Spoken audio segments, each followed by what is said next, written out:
Kembali di Apa Kabar Indonesia Ya, Pagi, kita akan memperbincangkan terkait dengan fenomena sound horeg di Jawa Timur. Yang saat ini Gubernur sudah menandatangani surat aturan. edaran untuk mengatur ini sound horeg. Tapi kita akan dengarkan Melihat dulu dulu ya. ya bagaimana paket terkait fenomena sound horeg yang kemarin sudah mulai diatur di Iya. wilayah timur. Sesaat lagi kita lihat dulu paket pengantar berikut ini.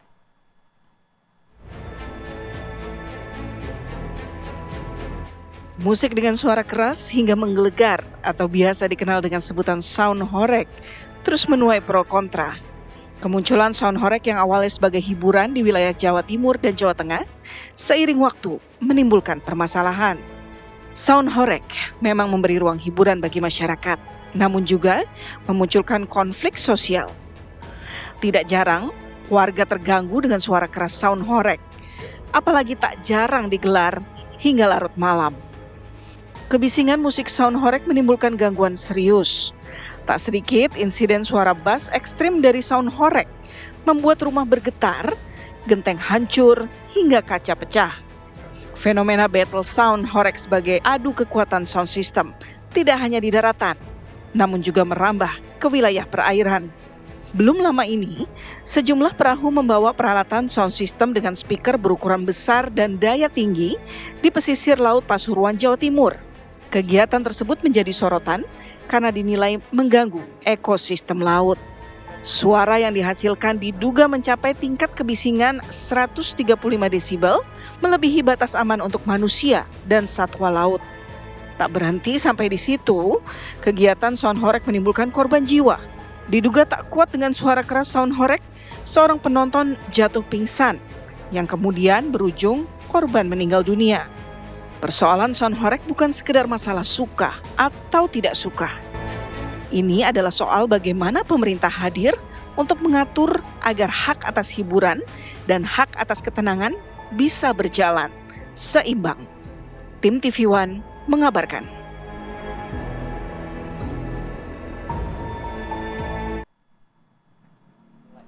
Ya pemirsa, kita akan perbincangkan Ya. bagaimana kemudian aturan sound horeg ini yang sudah ditandatangani oleh Gubernur Jawa Timur. Apakah ini akan memberikan ketertiban, Betul sekali. akan memberikan juga rasa aman, tapi apakah juga ada rasa keadilan bagi para pengusaha sound horeg nih.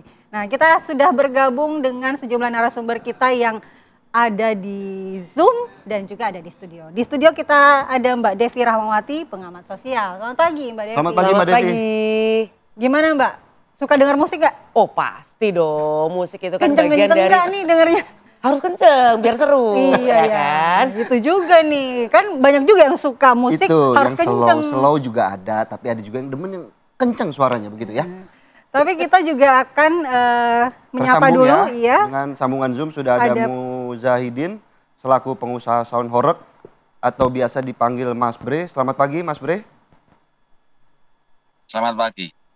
Ya, Baik, kami juga akan terhubung dengan Emil Dardak selaku Wakil Gubernur dari Jawa Timur. Selamat pagi Pak Emil. pagi.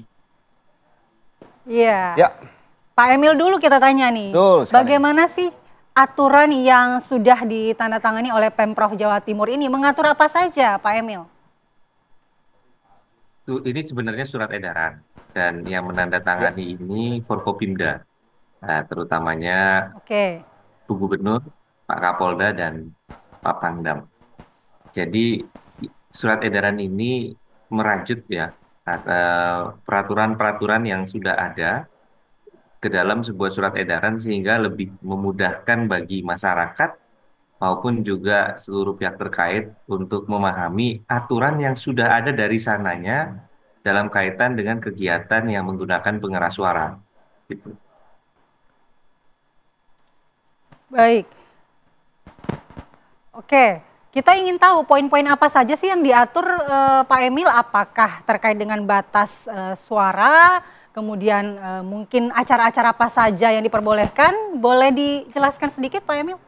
Iya, jadi ada terminologi yang menarik yang ditempatkan di sana yaitu apakah sound system atau pengeras suara ini digunakan statis atau digunakan sebagai bagian dari sebuah karnaval atau pawai. Karena kalau statis tentunya itu adalah satu eh, penggunaan yang sangat berbeda ya tadi dengan kalau dia jadi bagian dari pawai. Kalau dia jadi bagian dari pawai, maka penggunaan kendaraannya ini sendiri juga menjadi sangat penting. Sehingga harus ada kepatuhan terhadap aturan-aturan mengenai penggunaan kendaraan di jalan. Nah, ini batasannya kontekstual ya dengan itu gitu. Kontekstual. Nah, kalau Oke. misalnya kita bicara mengenai pawai atau penggunaan atau sekarang kan terminologi yang menarik adalah karnaval. Karnaval itu kan pawai. Apalagi ini bulan Agustusan gitu. Nah, kan tergantung juga rute yang dilewati. Kalau misalnya itu Mhm. rute yang tergolong jalan pemukiman ya tentu berbeda persyaratan batasan desibel yang diterapkan. Jadi itu batasan desibel yang disesuaikan dengan lokasi, dengan rute, tapi ada rute-rute yang jelas-jelas zona merah yang tidak boleh. Misalnya fasilitas kesehatan, tempat peribadatan, ya itu yang kemudian tidak diperkenankan lah untuk kemudian ada penggunaan pengeras suara yang mengganggu gitu. Baik Pak Emil, kami juga penasaran Pak dengan terkait aturan yang diterbitkan ini apakah merupakan salah satu langkah yang dilakukan oleh pemerintah Mhm. Jawa Timur begitu ya untuk kemudian masih berupaya menggandeng seluruh pengusaha sound horeg mengingat ini juga bisa dibilang kebudayaan lokal ya di sana ya Mhm. Pak Emil. Ya, intinya kan kita mengapresiasi niat baik dari seluruh pihak ya, ingin Oke, menyuguhkan hiburan kepada masyarakat. Nah, tugas dari pemerintah itu kan adalah menjaga harmoni tadi. Ada ya ketentraman, ketertiban yang harus dijaga, bahkan kesehatan. Nah, ini juga penting karena mulai muncul generalisasi. Mohon maaf kalau saya boleh bercerita bahwa video di awal yang ditampilkan sebelum pada tayangan ini kan menampilkan sesuatu mengenai sound horror ya ini video yang lagi ongoing juga ini ya. Eh, ya Mhm. Kemudian yang menjadi kesan yang muncul kan adalah salah satunya dampak negatif yang timbul. Ada yang ditunjukkan bagaimana video itu eh, sound system pengeras suara itu kemudian pada saat diangkut merusak fasilitas umum supaya bisa lewat ya. Nah, hal-hal seperti ini kan tentunya belum tentu terjadi di seluruh penggunaan pengeras suara. Nah, inilah sebabnya kemudian dengan adanya aturan ini, penegakan dari batasan-batasan tersebut menjadi lebih handal. Sehingga kita bisa memberikan sebuah pegangan bagi masyarakat dan bagi pelaku usaha yang ya mereka ingin mencari rezeki yang baik lah sebenarnya begitu. Jadi ini Mhm. bertujuan, kalau ditanya tujuannya apa melindungi ya intinya melindungi masyarakat. Masyarakat itu ada pada sederhananya ya ada masyarakat. Kalau kita bagi menjadi tiga, masyarakat ini ada oke. masyarakat yang memang secara langsung menginginkan dan mengkonsumsi dalam konteks ini menjadi bagian dari audiens Mhm. langsung dan audiens yang secara personal berkeinginan untuk mendengarkan eh, penggunaan acara dengan pengeras suara. Yang berikutnya ada masyarakat yang memang terdampak. Jadi tidak mengatakan ingin, tapi mau gimana dia rumahnya di situ, atau dia kantor di situ, atau dia beribadah di situ. Nah ini kan semuanya harus diperhatikan. Dan berikutnya tentu para pelaku usaha sendiri yang memang mereka adalah pihak-pihak yang juga punya keinginan yang sebenarnya dasarnya baik. Baik. Pak Emil di sini juga sudah bergabung pelaku usahanya ada Mas Muzahidin atau Mas Bre ya. Ya Kita betul minta sekali. tanggapannya terkait dengan Ya, surat edaran yang akan diberlakukan oleh Pemprov Jatim. Mas Bre, bagaimana tanggapan Anda? Apakah Anda sudah mengetahui juga isi aturan-aturan itu dan siap untuk melaksanakan? ya, kemarin kita juga baca dari teman-teman untuk surat edarannya, ya kita siap. Jadi kita siap juga mengikuti aturan yang berlaku di beberapa wilayah di wilayah-wilayah tertentu. Jadi kita terus mengikuti semua yang ditetapkan. Artinya Iya, pelaksanaannya Mas juga Bre kita termasuk batas menyesuaikan dengan suaranya ya? lingkungan, menyesuaikan semuanya. Gimana? Ya Pak Termasuk Bres, salah satu poin yang diatur oleh Pemprov adalah batasan suara. Mengingat sound horeg ini kuncinya, marwahnya mungkin ada di suara, iya, kualitas suara suara, yang kencang makanya kerasnya suara. bergetar kan? Seperti apa kemudian sound horeg ataupun Mas Bre melihat aturan ini? Iya, kita juga tetap harus mengikuti aturan yang berlaku aja. Jadi kita Oke. volumenya juga kita atur, penataannya jumlahnya juga kita atur sesuai dengan yang diizinkan di wilayah setempat. Jadi Baik, nggak seperti Mas, dulu lah intinya. Oke, tidak seperti dulu lagi. Tapi selama ini memang seberapa besar sih suara dari sound horeg itu, Mas Bre? Karena beberapa waktu yang lalu juga ada kejadian yang seorang warga meninggal dunia saat mengikuti Ya. karnaval dan di situ mendengarkan sound horeg. Lama ini ya sesuai permintaan aja, sesuai permintaan bagi penyewanya. Ya, Oke, biasanya ada yang minta sampai paling- berapa besar? ya rata-rata 12 sub, 15 sub gitu kalau dipakai truk. Itu berapa Ya. desibel, Mas Bre? Kalau dihitung desibel itu relatif ya. Kalau desibel itu ngitungnya dari berapa meter dari suaranya itu kita juga belum paham kalau itu. Kalau Oke. diukurnya secara jauh ya kan pasti enggak sampai 120, enggak sampai. Oke, baik. Mungkin kita ke Mbak Devi ya. Mbak Devi melihat fenomena sound horeg ini yang akhirnya membuat sebelumnya ada MUI yang mengeluarkan fatwa haram jika memang itu dampaknya tidak baik. Kemudian berikut Pemprov Jatim sudah mengeluarkan surat edaran secara resmi. Tanggapan Anda? Ya, musik keras dan pawai itu bukan hanya milik Indonesia. Negara-negara maju bahkan lebih dahulu melakukan hal itu. Bagaimana kompetisi audio yang keras itu juga dilakukan di Inggris, di Amerika, di Karibia dan di mana-mana. Oke. Dan itu menjadi satu festival budaya sendiri gitu ya. Artinya apa yang sekarang dilakukan menurut saya sudah sangat baik karena artinya sudah ada jalan tengah. Yang kita yang kurang pas itu kan kalau melarang tanpa memahami ataupun membiarkan tanpa mengatur. Ini kan sekarang justru kita berada di jalan tengah yang bijaksana dan bijaksini. Satu, Bijaksana, bijaksana. kebebasannya diperoleh karena artinya tetap boleh kok, bukannya nggak boleh gitu ya. Tapi kemudian keteraturan juga dijaga. Artinya tempatnya dipilihkan, jamnya juga disesuaikan, sehingga masyarakat yang juga punya hak untuk memperoleh ketenangan bisa jalan terus, masyarakat yang mencari hiburan juga bisa gas. Nah kan ini yang menjadi satu hal yang menurut hemat saya menjadi satu peluang yang baik secara ekonomi tidak terganggu.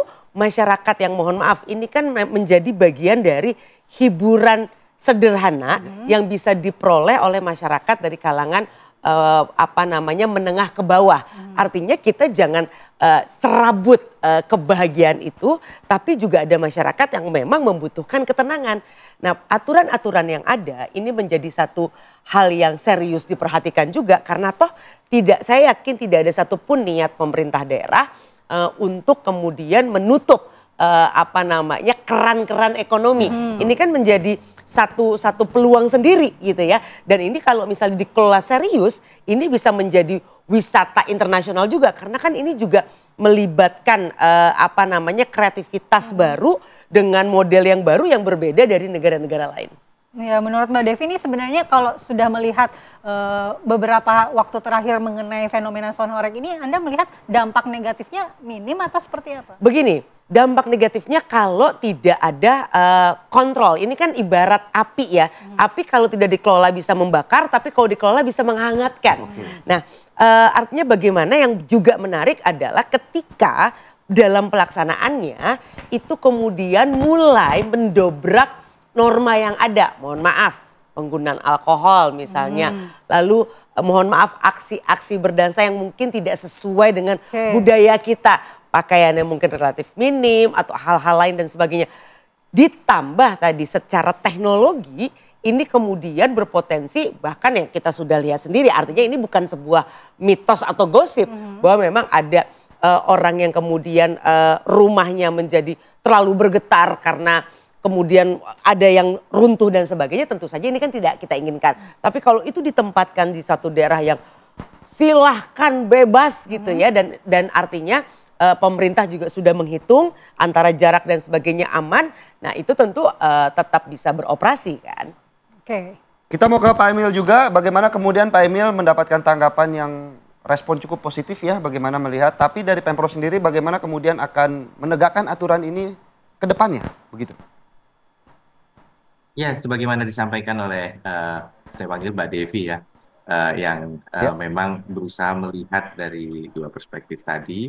Betul sekali, memang pola berpikirnya seperti itu bahwa pertama begini, banyak sekali mungkin dilandasi oleh fokus terhadap dampak-dampak yang negatif yang terjadi. Dari semua hal biasanya ada dampak negatif dan positif. Tapi tentunya yang menjadi perhatian beberapa waktu ini adalah penggunaan pengeras suara gitu. Mungkin bahasanya udah istilahnya apakah kita ingin mematikan gitu. Sebenarnya bukan mematikan tapi menjaga. Menjaga. Nah, mungkin pelaksanaan di lapangan memang lebih sederhana. Kalau boleh ya boleh sekalian, kalau enggak sekalian gitu. Los sekalian atau dimatiin. Jadi memang penegakan aturan di lapangan betul sekali ini menjadi penting.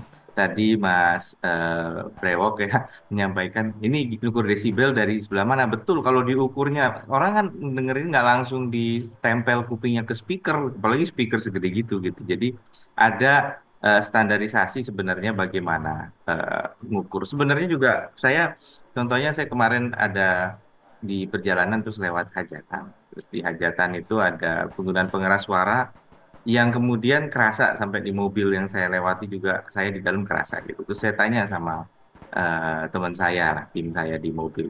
Ini kategorisasinya apa? Sound system apa? Apa yang sering disamain horor atau bukan? Atau juga ya Pak. Nah kalau buka sebenarnya yang bukan konsep dengan style horror juga ya ada keras juga ya ternyata ya gitu. Jadi sebenarnya eh, ini kita tidak ingin kemudian terkotak-kotak dan parsial dalam menyelesaikan permasalahan. Jadi penggunaan pengeras suara ini bahkan kita bahas juga untuk demo misalnya. Demo baik-baik Ya. saja menggunakan pengeras suara, tapi sekarang kadang-kadang demo juga dibarengi dengan penggunaan pengeras suara yang luar biasa jumlah speakernya misalnya, dan itu juga bukan untuk membatasi aspirasi masyarakat, bukan bebas bebas lah masyarakat boleh, tapi dalam konteks ini hati-hati kalau lewat rumah warga maksudnya jangan sampai kemudian warga juga terdampak. Jadi tidak secara parsial, kita bicara pengeras suara secara holistik semua. Jadi kadang-kadang ada yang memang misalnya model seperti Mas Bro tadi, juga saya senang Mbak Devi bicara mengenai karnaval, karena karnaval ini ada di Inggris, ada di Brazil, ada. Nah, mereka biasanya mobil itu kan dihias. Nah, dihias. Nah, saya melihat kreativitas teman-teman kan menghias mobil dengan lighting yang menarik, ya, menggunakan lighting, menggunakan coloring yang menarik, gitu ya. Nah, sehingga tinggal bagaimana kita mencari sebuah titik tengah yang pas. Kami tergolong optimis. Tentu sesuatu yang berusaha untuk menyelesaikan masalah tidak langsung mulus di depan. Akan ada proses-prosesnya, tapi ini kami yakini, kami cukup optimis kita bisa mencari titik temu dalam pelaksanaan di lapangan yang sesuai dengan aturan, tapi masyarakat tetap terhibur. Baik, nanti kita juga ingin tanya Pak Emil, apakah nanti aturan ini akan ditegakkan dengan pengawasan dari Satpol PP misalnya, tapi kita jeda terlebih dahulu di Apa Kabar Indonesia Pagi.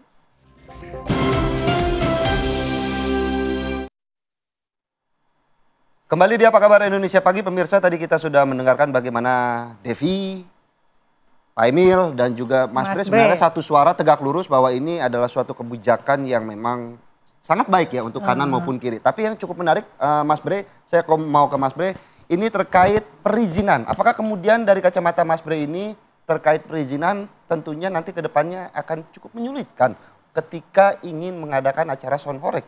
Tapi tahan dulu ya, sebelum Mas Bre jawab, kita ke Pak Emil dulu untuk menanyakan nanti yang akan menertibkan aturan ini apakah Satpol PP akan dikerahkan? Karena Pak Emil bentar lagi mau cabut nih, ada acara sebagai Wagub. Silakan Pak Emil. Ya, nggak apa-apa sih, saya tadi sudah diskusi dengan produser kita, biar sekaligus tuntas kita spesial coba ikuti diakib ya Pak.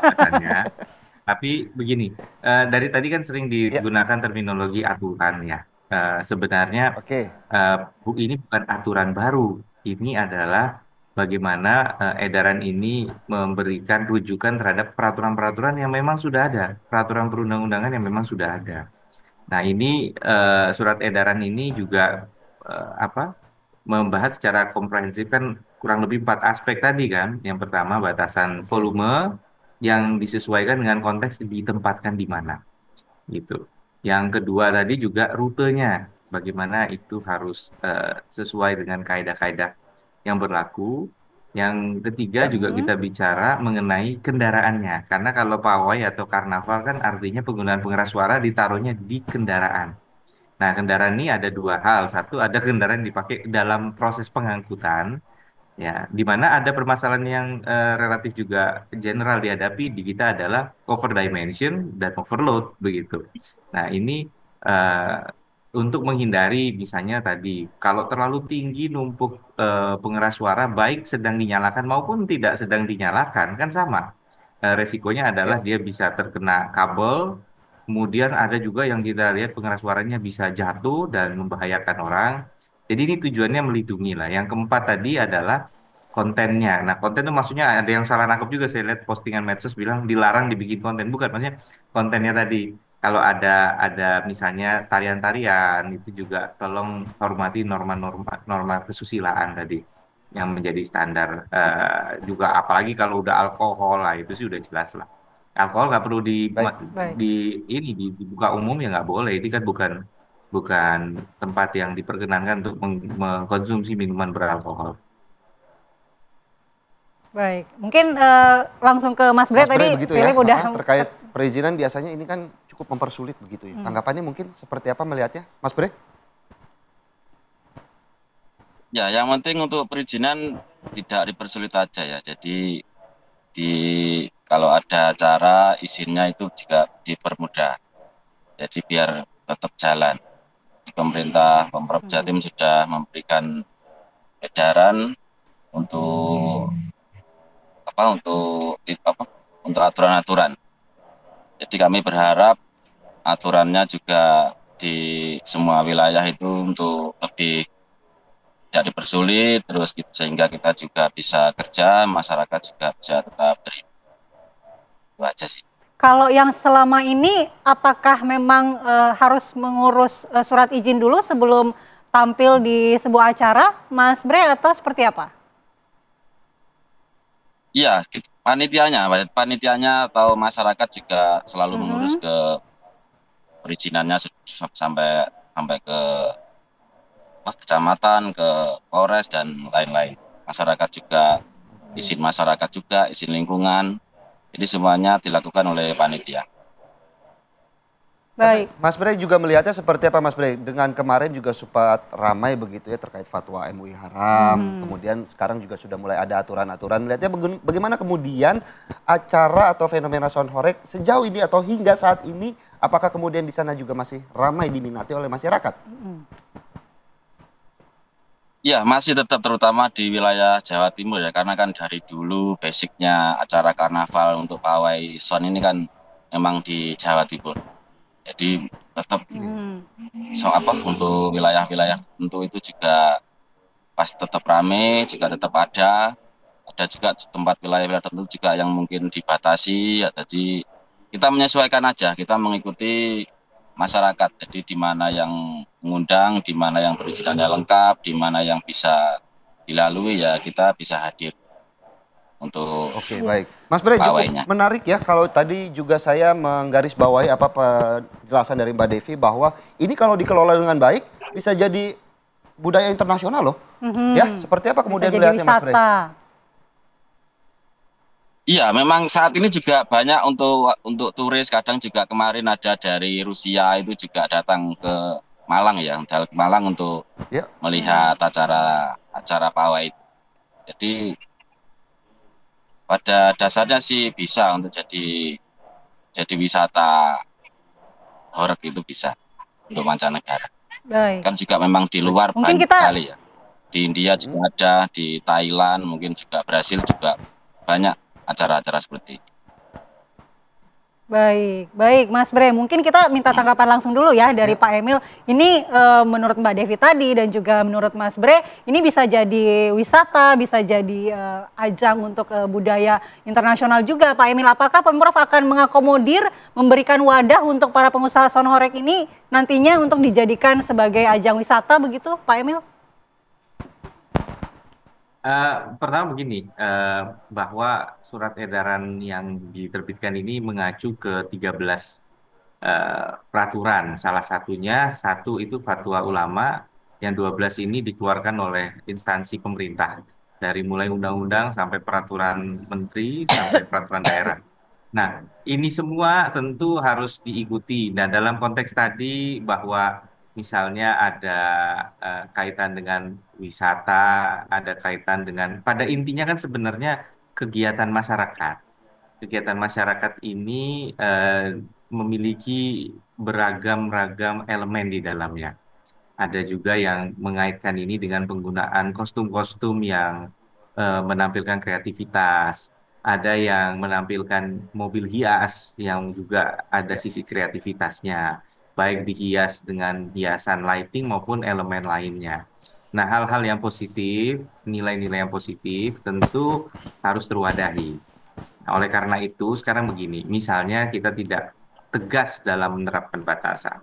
Mas Bre misalnya sudah ingin menerapkan batasan volume yang berbagai rujukan itu pas gitu ya, tidak berlebih.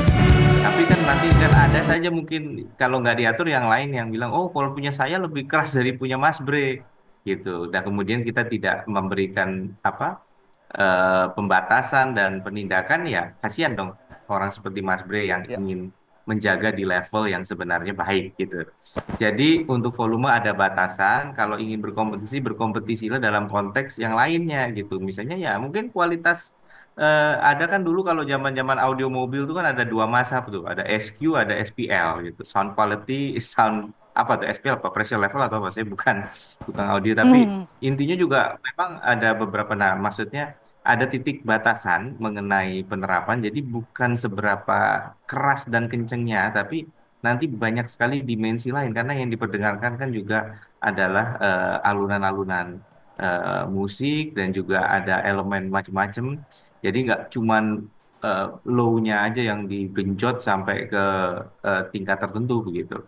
Nah ini yang kita lihat, jadi Baik. saya belum bisa berkomentar lebih jauh, tapi realitanya ini adalah kegiatan masyarakat. Nah, tapi itu tadi, kita tidak mau justru terjadi friksi di tengah masyarakat antara yang menggemari dan yang terdampak.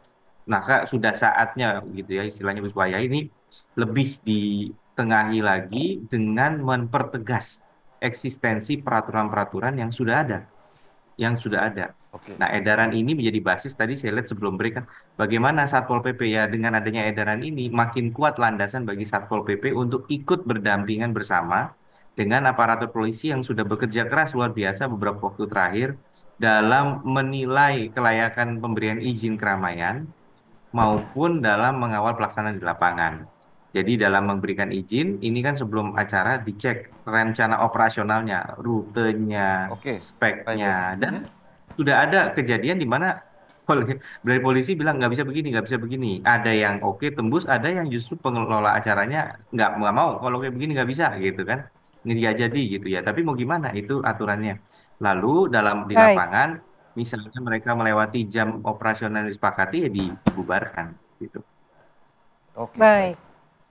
Baik, terima kasih Pak Emil. Langsung kita ke Mbak Devi untuk menyimpulkan nih bagaimana seharusnya langkah yang tepat untuk harmonisasi antara masyarakat yang menyukai sebagai budaya lokal dan juga ada yang terdampak mungkin tidak kurang atau setuju dengan sound horeg ini. Kan sepertinya jelas bahwa ini bukan pelarangan tapi pengaturan. Yang artinya pengaturan ini harusnya membawa kenyamanan bagi orang yang membutuhkan ketenangan dan membawa kebahagiaan bagi orang yang membutuhkan hiburan. Nah ini kan menjadi penting bahwa penyelenggara, kenapa sih selalu harus perlu ada izin kalau kerumunan massa gini. Masyarakat kita tuh masyarakat kolektif, masyarakat ngumpul-ngumpul. Nah kemarin kan kita juga belajar ada banyak hal dalam praktek kumpul-kumpul yang kalau lagi-lagi tidak diatur maka potensi pulang membawa air mata, bukannya mata air kebahagiaan, itu bisa terjadi. Nah ini yang kenapa ngelapor itu bukan cuma soal musiknya, lampunya, atau tadi soal aturan alkohol dan sebagainya. Tidak, tapi bagaimana mengatur arus orang. Beberapa saat lalu kita tahu ada banyak sekali kejadian yang juga bukan hanya di Indonesia, catatannya bahkan di negara maju sekalipun itu juga bisa menimbulkan korban jiwa. Jadi ini satu praktek baik yang artinya ini kan bagian dari yang disebut dengan globalisasi, bagaimana tren global itu kemudian menemukan keasikan lokalnya yang dengan kehadiran media sosial, syiar praktek parade dengan musik ini kemudian pelan-pelan juga menyebar kemana-mana. Dan ini satu hal kegembiraan yang patut kita rayakan, tapi tentunya dengan pengaturan yang melegakan dan membahagiakan semua orang. Sedikit saja Mbak Devi, mungkin dengan aturan ini apakah juga tidak akan mematikan kebudayaan dari Sound Horeg sendiri? Seperti Tentu saja tidak, tapi ini akan membuat dia makin tampak baik dan justru makin profesional sehingga bahkan ini bisa menjadi mendunia. Dan contohnya harus apa? Harus lewat Indonesia. Baik, terima kasih kita berharap Mbak juga Devi. ya akan mendunia. Seperti bisa jadi Tomorrowland. Di Indonesia perdana loh ya kan dari Sound Horeg ini. Terima kasih Pak Emil, Mas Bre dan juga Mbak Devi untuk waktunya pada pagi hari ini membahas terkait fenomena Sound Horeg. Dan pemirsa, apa kabar Indonesia Pagi akan kembali sesaat lagi. Di segmen selanjutnya kami akan menghadirkan informasi menarik lainnya untuk Anda.